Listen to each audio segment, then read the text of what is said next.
You know, hey, Selena, it's all your fault. No, I'm only kidding. I'm only kidding. Just throwing it out there. I love you, Selena, for tuning in every single day to every single video. What are you, Smokey? Smokey, stop playing.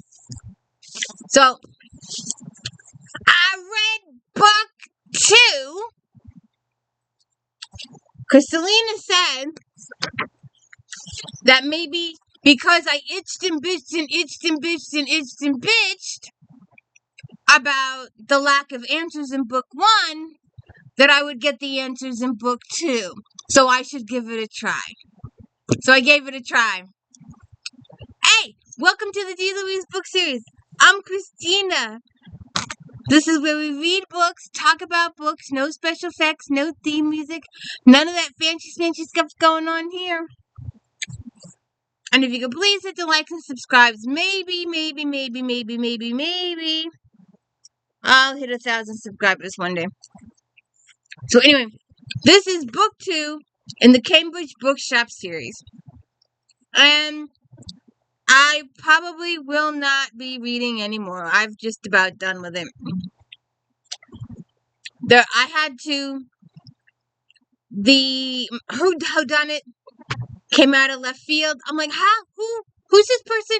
I had to go back. I found it. I was like, oh, all right. You didn't see it come. You just didn't see it coming. A very well laid out plot. Substantial information, but it's just given to you so casually that you just don't pay attention. But anyway, we have a huge cast. Nina is her mom. Derek is her deceased father. Molly is our heroine. George Flowers is a friend and landlord to Myrtle. Myrtle is a friend of Aunt Violet's. Kieran Scott is her boyfriend and co-owner of the bike shop. Tim is Kieran's friend and co-owner of the bike shop, and he's also Daisy's boyfriend. Then we have Kieran's parents, who we really don't see much.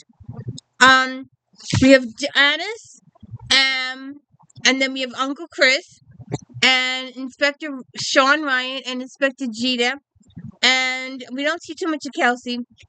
We have Violet Mallow, the aunt. We see her quite a bit. And Papa York is our archaeologist.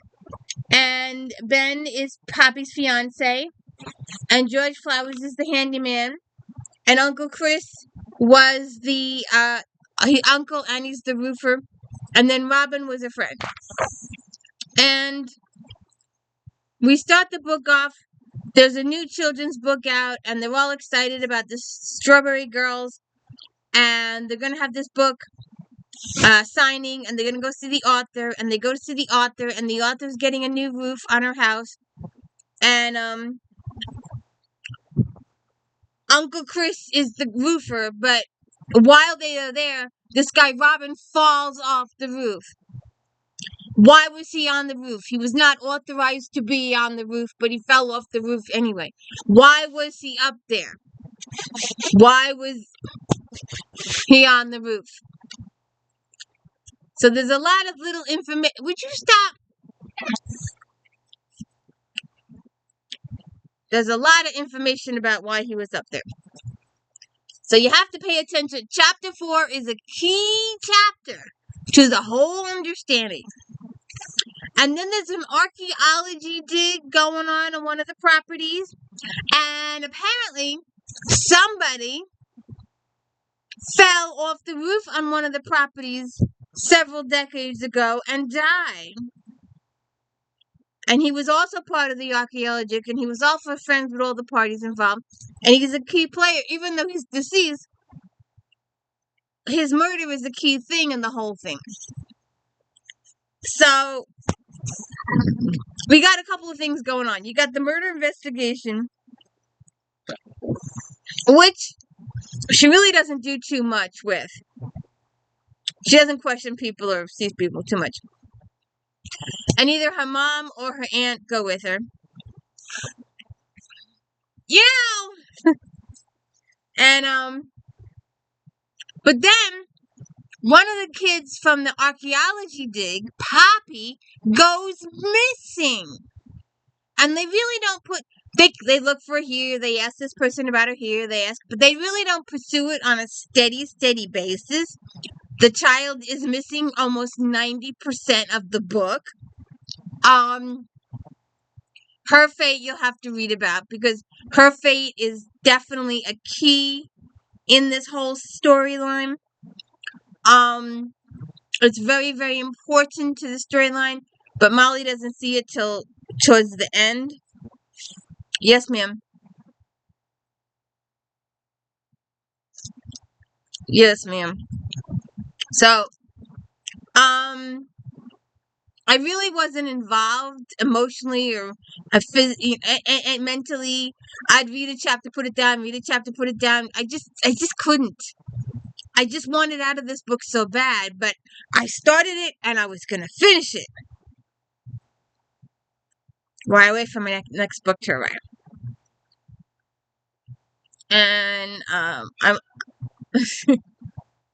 you know, she was sleeping all day until I picked up the computer. She was out cold, and the minute I sat down with the computer, she was up.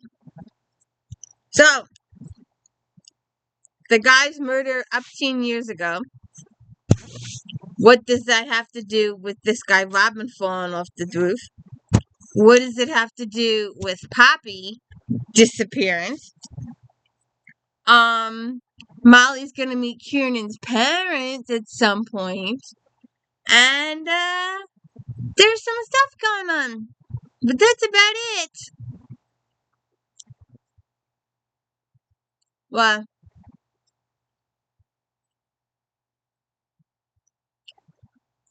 I really don't know what else to say. I would like to spoil alert, spoil alert, spoil alert, spoil alert. Just a little.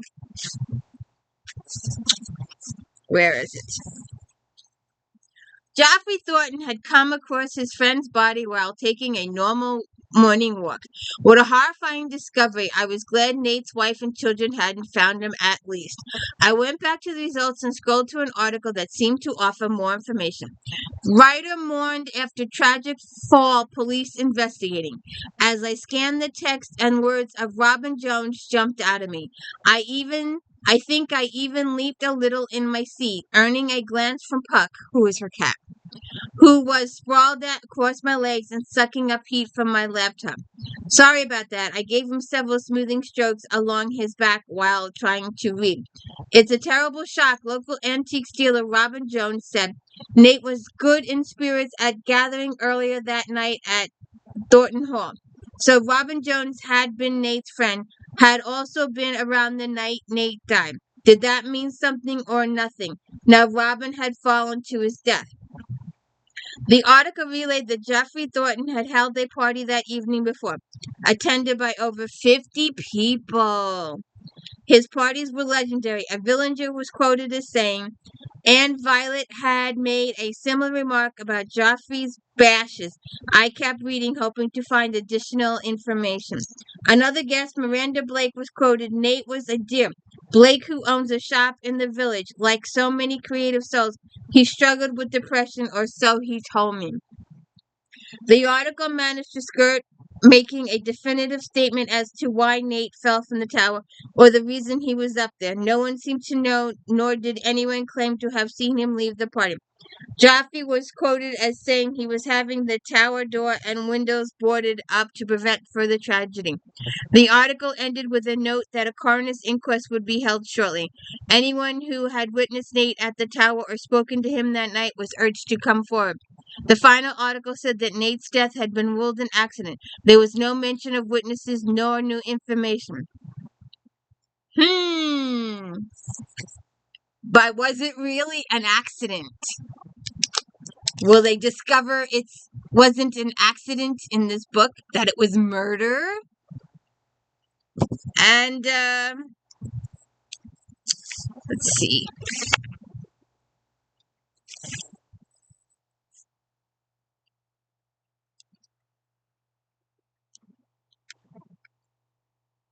There's There's my gal. There's my Smokey.